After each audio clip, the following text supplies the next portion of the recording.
दुनिया भर में कट्टर इस्लाम का समर्थन करने वाले तमाम लोग आज तालिबान की जीत पर तालियां बजा रहे हैं और वो ये उम्मीद कर रहे हैं कि एक दिन दुनिया के बड़े हिस्से पर इसी तरह कट्टरवादियों का कब्जा हो जाएगा। ऐसे लोगों में भारत में रहने वाले भी कुछ लोग शामिल हैं। कश्मीर को अफगानिस्तान जैसा बनाने की पहली कोशिश वर्ष 1947 में हुई थी और आज हम आपको उसके बारे में याद दिलाना चाहते हैं। ये 1947 में ही हो गया था जब उन्होंने कोशिश की थी कि कश्मीर आज के अफगानिस्तान जैसा बन जाए और तब 50,000 कबायलियों ने कश्मीर पर हमला कर दिया था और आधे कश्मीर पर कब्जा भी कर लिया था और आज आप उसी कश्मीर को पाकिस्तान ऑक्यूपाइड कश्मीर के नाम से जानते हैं। आज पाकिस्तान के कब्जे वाले इसी कश्मीर में लश्कर तैयबा और जैश ए मोहम्मद के आतंकवादियों ने एक बड़ा जश्न मनाया है। इन आतंकवादियों ने पाकिस्तान ऑक्यूपाइड कश्मीर लौटने पर आज रैलियां निकाली और एक दूसरे को फूलों का हार पहनाकर स्वागत किया। ये सब कुछ कश्मीर के श्रीनगर से 80 से 90 किलोमीटर की दूरी पर हो रहा है। सोचिए, हमारे देश में श्रीनगर से 80 से 90 किलोमीटर की दूरी पर ये आतंकवादी जश्न मना रहे हैं।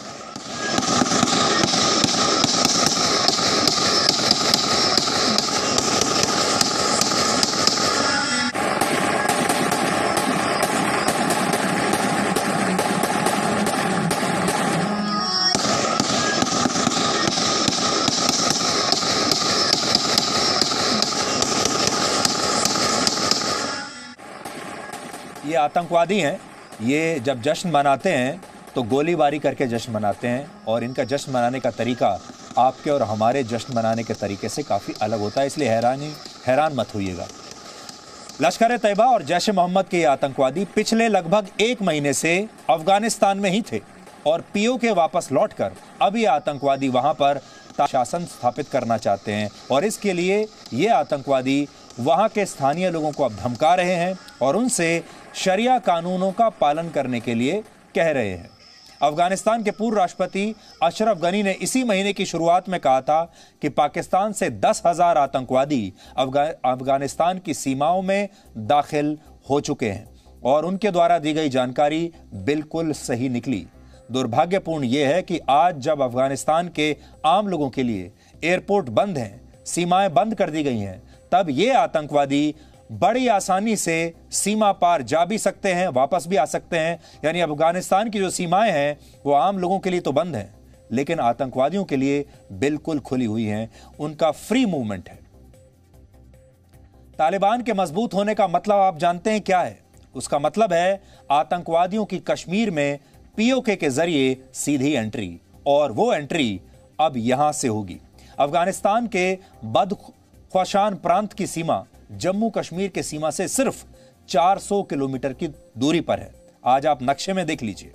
और पाकिस्तान अगर फिर से कश्मीर में आतंकवादी गतिविधियां बढ़ाने में तालिबान की मदद लेता है तो उसके लिए कश्मीर तक अपने आतंकवादियों को भेजना या हथियार पहुंचाना अब पहले के मुकाबले काफी ज्यादा आसान हो जाएगा। 25 साल पहले जब तालिबान ने अफगानिस्तान में अपनी सरकार बनाई थी तो उसने बिल्कुल यही किया था। इसलिए भारत को अब संभल कर रहना होगा। पाकिस्तान का सपना है कि जो पीओके में हो रहा है वही एक दिन कश्मीर में भी हो, क्योंकि तालिबान से क्रूरता सीख कर आए ये आतंकवादी अब भारत की सीमा से सिर्फ कुछ किलोमीटर की दूरी पर हैं और इन्हें पाकिस्तान के प्रधानमंत्री इमरान खान का भी पूरा समर्थन हासिल है, जिन्होंने कुछ दिन पहले ही तालिबान की तारीफ करते हुए कहा था कि तालिबान ने गुलामी की बेड़ियां तोड़कर अफगानिस्तान को आजाद कराया है। और यह बयान हमने उस दिन भी कहा था, पूरी दुनिया को बार बार सुनना चाहिए और भूलना नहीं चाहिए, क्योंकि इमरान खान ने इस पूरी लड़ाई को भी आजादी की लड़ाई में तब्दील करने की कोशिश की है। जब आप किसी का कल्चर ले लेते हैं तो वो क्या आप करते हैं? आप बेसिकली ये कह रहे हैं कि वो कल्चर हमारे से ज़्यादा ऊंचा है। आप एक मुख्तलिफ कल्चर के गुलाम बन जाते हैं। जब आप ज़हनी गुलाम बनते हैं तो ये याद रखें, असल गुलामी से ज़्यादा बुरी ज़हनी गुलामी है। ज़हनी गुलामी की जंजीरें तोड़ना ज़्यादा मुश्किल होता है। जो अभी अफगानिस्तान में गुलामी की जंजीरें तो तोड़ दी उन्होंने, लेकिन जो ज़हनी गुलामी की जंजीरें वो नहीं टूटती। वो जो कपड़े पहनते हैं आपको वो पहनने पड़ते हैं, उनके सारे फैशन आपको अपनाने पड़ते हैं, क्योंकि आप समझते हैं वो बेहतर है आपसे। और कभी भी एक गुलाम बड़े काम नहीं कर सकता। तो दुनिया भर में जो कट्टरवादी ताकतें हैं और जो इस्लाम के नाम पर खून खराबा कर रही हैं, इस्लाम के नाम पर आतंकवाद फैला रही हैं, वो असल में इसे आतंकवाद नहीं कहते, वो इसे आज़ादी की लड़ाई कहते हैं। और जैसे ही आप आतंकवाद को आज़ादी की लड़ाई के तौर पर दुनिया के सामने पेश करते हैं तो आपको ऐसा लगता है कि आप इसे लेजिटिमेट बना रहे हैं, कानूनी बना रहे हैं। आप ऐसा समझिए कि कानूनी रूप से लोगों को कह रहे हैं कि इसे स्वीकार कीजिए, क्योंकि आतंकवाद नहीं, ये आज़ादी की लड़ाई है। आपको याद होगा कश्मीर में भी आतंकवाद इसी नाम पर फैलाया जाता है कि ये आतंकवाद नहीं है, ये कश्मीर में आज़ादी की लड़ाई है। और वही काम अब इमरान खान भी कर रहे हैं। जम्मू कश्मीर की पूर्व मुख्यमंत्री महबूबा मुफ्ती ने भी कश्मीर की तुलना अफगानिस्तान से आखिरकार कर दी है और कहा है कि अगर कश्मीर के लोगों ने अपना धैर्य खोया तो उनके सामने कोई टिक नहीं पाएगा।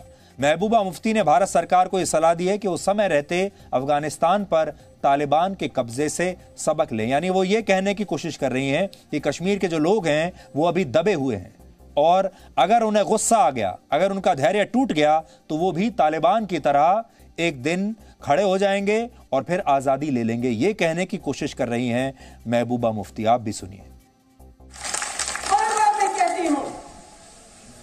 बार बार मैं कहती हूं कि हमारा इम्तिहान मत लो, सुधर जाओ, समझ जाओ। पड़ोस में देखो क्या हो रहा है, पड़ोस में देखो क्या हो रहा है। इतनी बड़ी ताकत अमेरिका, उनको भी वहां से बोरिया बस्तर लेके वापस जाना पड़ा। और आपको मौका है अभी भी, जिस तरह वाजपेयी जी ने बातचीत शुरू की थी जम्मू कश्मीर में, यहाँ बाहर के साथ भी और यहाँ भी उसी तरह आप भी जम्मू कश्मीर में बातचीत का सिलसिला शुरू करो।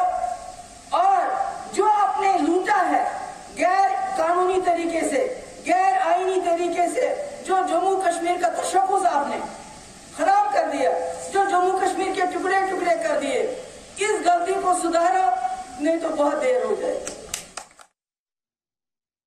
तो महबूबा मुफ्ती असल में तालिबान की भाषा बोल रही हैं और ये भी कह रही हैं कि इन आतंकवादियों को तो अमेरिका जैसा देश काबू में नहीं कर पाया, तो भारत की क्या औकात है, भारत भी नहीं कर पाएगा। और एक तरीके से धमकी दे रही हैं कि अगर ऐसे ही चलता रहा तो एक दिन कश्मीर में भी वही होगा जो अफगानिस्तान में हुआ है। तो अब आप सोच सकते हैं ये तालिबान की भाषा है, ये इमरान खान की भाषा है और यही महबूबा मुफ्ती की भाषा है। अब आप ये समझिए कि जब महबूबा मुफ्ती जैसे लोग मुख्यमंत्री बने होंगे, जब ये सरकार वहां पर चला रहे होंगे, तो इनकी मंशा क्या रही होगी, इनकी विचारधारा क्या रही होगी, ये क्या चाहते होंगे और ये पाकिस्तान से क्या बात करते होंगे, ये आतंकवादियों से क्या बातचीत करते होंगे और आतंकवादियों के लिए इनके मन में कितना सॉफ्ट कॉर्नर रहा होगा और अपने सुरक्षा बलों के बारे में इनके क्या विचार होंगे, हमारी देश की फौज के बारे में इनके क्या विचार होंगे। और ये वो लोग हैं जो वर्षों से, दशकों से सरकारें चलाते आए हैं।